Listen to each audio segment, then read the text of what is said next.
کس حد تک تعلق ہوتا ہے؟ جی بعض دفعہ انسان مثلا خواب میں دیکھتا ہے کہ کہیں سے کہیں گئے ہیں اور مختلف قسم کی روحوں کے باتیں. اوپر یہ ہمارے بشیر رفیق خان صاحب کا ایک اپنا وہ ہے اعتقاد، جسے انہوں نے بعض ثبوتوں کے ساتھ شائع بھی کروایا ہے.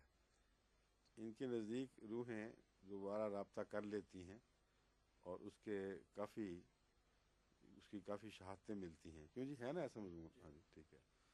تو آپ ان کی نمائندگی میں سوال کر رہے ہیں یا اپنا ایک الگ سوال ہے؟ نہیں، مجھے نہیں پتا تھا جی اس اچھا، کا. جی ان کا تو اخبار یہاں بھی چھپ چکا، الفضل میں بھی شائع ہو گیا.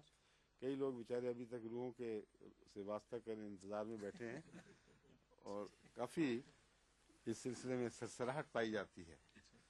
آپ کو نہیں پتہ لگا؟ آپ کہاں کس دنیا میں رہتے ہیں؟ اسلام آباد میں ان کی آواز نہیں پہنچتی؟ بتائیے. وہی تھا کہ یہ بعض دفعہ انسان خواب میں دیکھتا ہے کہ فوت شدگان جو ہیں وہ آ کے ملتے ہیں، مختلف باتیں ہوتی ہیں، مختلف علاقوں میں جاتے ہیں اور بالکل یوں ہی محسوس ہوتا ہے کہ جیسے بالکل یہ زندگی میں جیسے ہو رہا ہے سارا. یہ کس حد تک یہ درست ہے کہ جی تعلق روحوں کا ہے نہیں، وفات میری شدگان بات سن لیجیے. واقعہ یہ ہے، میں اس کے متعلق پہلے مثالیں دے چکا ہوں. یہ کہنا غلط نہیں ہے کہ آپ کشفی نظارے کے طور پر، یا بعض لوگ سمجھتے ہیں واقعتاً، جس فوت شدہ کو دیکھتے ہیں وہ بعض دفعہ ایسے نشان پیچھے چھوڑ جاتا ہے جو قطعی طور پر سچے نکلتے ہیں. اس سے ثابت ہوا، یعنی نتیجہ نکالا جاتا ہے کہ واقعتاً روح آئی تھی. ٹھیک ہے؟ اچھا، اب میں آپ کو اپنی والدہ کی مثال دیتا ہوں.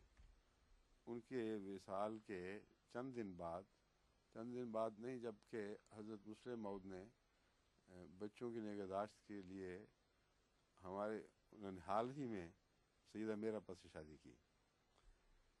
اس شادی کا جب اعلان ہوا تو الفضل میں اس کی تفصیل آئی.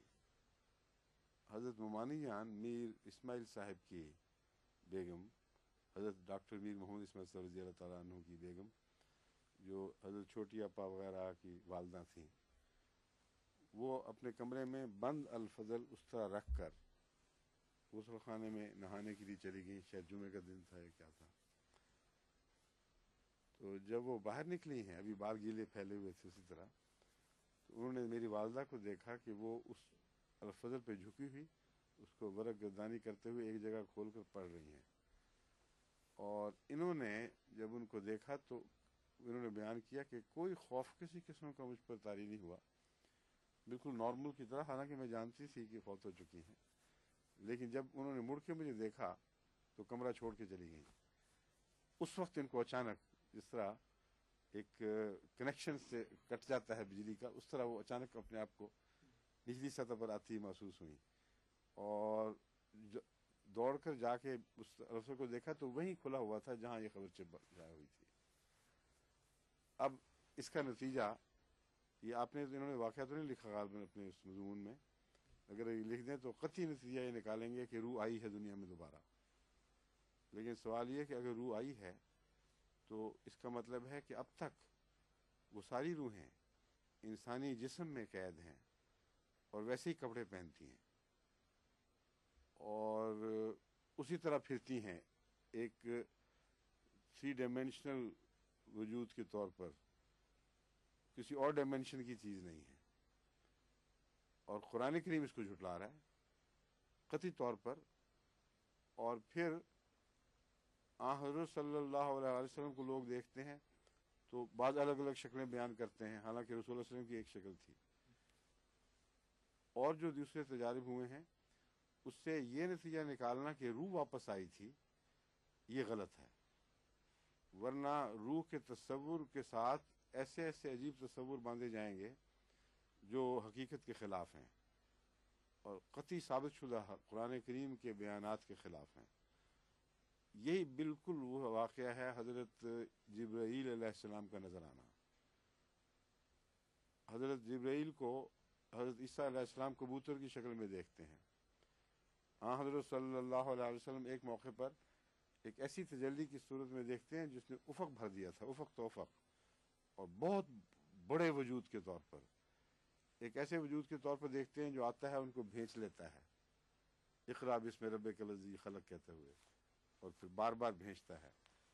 اور ایک ایسے وجود کے طور پر دیکھتے ہیں جو ایک مسافر عرب کی طرح آیا، آپ کے سامنے بیٹھا، سوالات کیے، اور وہ سوالات درست تھے، ان کے جوابات جب ہوئے تو وہ واپس چلا گیا، اور رسول اللہ صلی اللہ علیہ وسلم نے فرمایا کہ یہ جبرائیل تھا، اور تمہاری تربیت کی خاطر، یہ نہیں کہ اپنے علم کی خاطر، مجھ سے سوال وہ کر رہا تھا جس کا جواب تمہیں ملنا چاہیے۔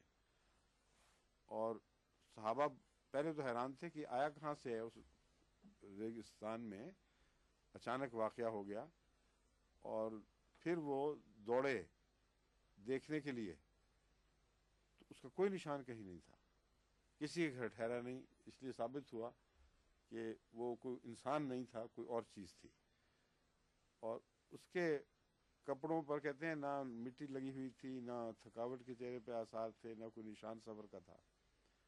تو اب آپ اگر اس کو سب کو یہ سمجھیں کہ واقعتاً جبرائیل اپنی اصل شکل میں ظاہر ہوا ہے، تو اس کی پھر شکلیں کیا ہیں؟ کیا وہ انسان کی شکل کا ہے، عرب کی طرح کا ہے، ایک کبوتر بن جاتا ہے؟ ایک بات قطعی ثابت ہو گئی کہ اللہ تعالیٰ کی طرف سے ایک نظام مواصلات روحانی طور پر جاری ہے، اور وہ اسے جس شکل میں چاہے استعمال فرماتا ہے، اور جبرائیل علیہ السلام خود اس مواصلاتی نظام کے سردار ہیں، اور جب ان کے سپرد کوئی کام ہو تو وہ جس شکل میں چاہیں ظاہر ہوتے ہیں، لیکن ان کے ظاہر ہونے اور بندے کے درمیان قرآن کریم نے کوئی دیوار نہیں کھڑی کی، بلکہ اصرار کے ساتھ یہ بار بار ہمیں سمجھایا ہے کہ جبرائیل نازل ہوتا ہے، اور خواہ کس شکل میں ہو وہ وہی جبرائیل ہی ہوگا، اور اس کا پیغام جبرائیل کا ہی پیغام ہوگا۔